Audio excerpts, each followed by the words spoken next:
जय मां कामाख्या कामाख्या टुडे में आपका स्वागत है मित्रों।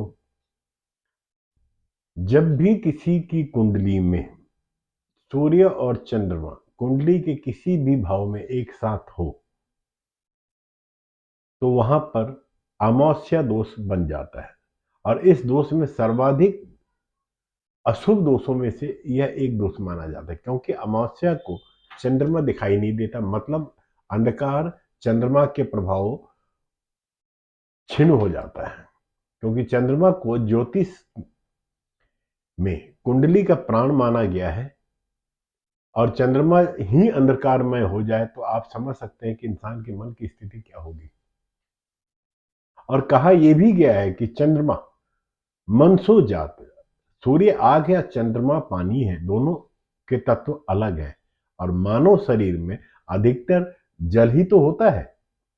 सूर्य के साथ एक घर में होने से चंद्रमा अधिकतर अस्त हो ही रहता है या अस्त हो जाता है, इसकी कोई शक्ति इसमें बची नहीं रहती। चंद्रमा हमारे मन और मस्तिष्क पर अपना पूर्ण प्रभाव होता है और नियंत्रण भी यही करता है। और जब चंद्रमा ही कमजोर हो जाए तो इंसान की समझ में नहीं आता कि वो क्या करे। अधिकतर मन के रोग से पीड़ित हो जाते हैं या उनको समझ नहीं पाते कि उनके साथ ये क्या हो रहा है।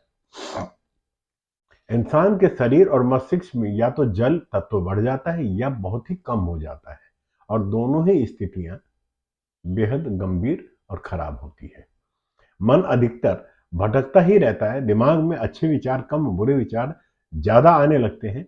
दिमाग में भ्रम, वहम और हिंसक सोच, नकारात्मक विचार, यदि विचार जैसे यदि आप सफर कर रहे हो तो अचानक सोच बन जाएगी कहीं एक्सीडेंट ना हो जाए, कहीं मैं मर ना जाऊं। यदि सिर दर्द 2-4 दिन लगातार हो जाए तो ये सोचना शुरू हो जाता है कि कहीं ब्रेन ट्यूमर तो नहीं हो गया।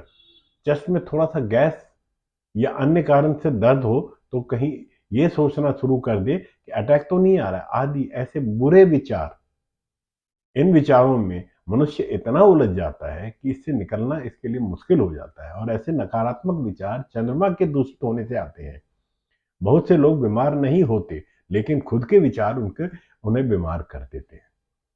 यह सबसे अधिक प्रभाव मन पर ही तो डालता है, क्योंकि तन एक बार बीमार हो जाए तो वह ठीक हो जाता है, लेकिन मन अगर बीमार हो जाए तो इससे निकलना बहुत ही मुश्किल है।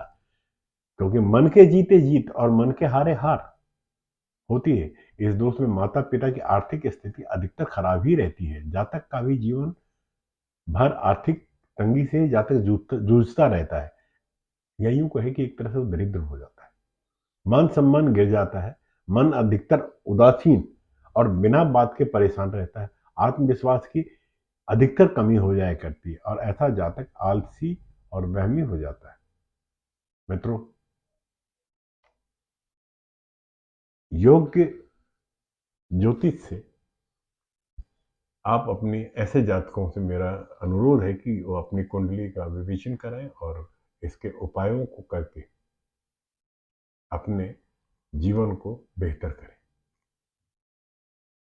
जय माता।